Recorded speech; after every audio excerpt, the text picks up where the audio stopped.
I'm English today. Okay. Okay, 1, 2, 3. 1, 2, 3. Okay. So you have to choose. So I have to choose for you. Okay. Let's say this one. Okay. Remember that is your card. Okay. Oh, I will guess the card. You know, 8 of clubs. Okay. So we will spell out. Okay. AIGHT 8.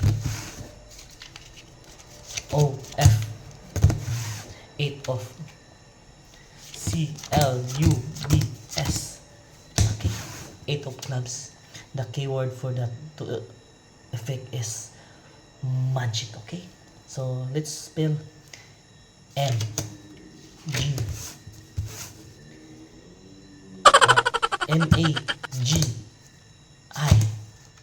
Is this your card? This is called magic.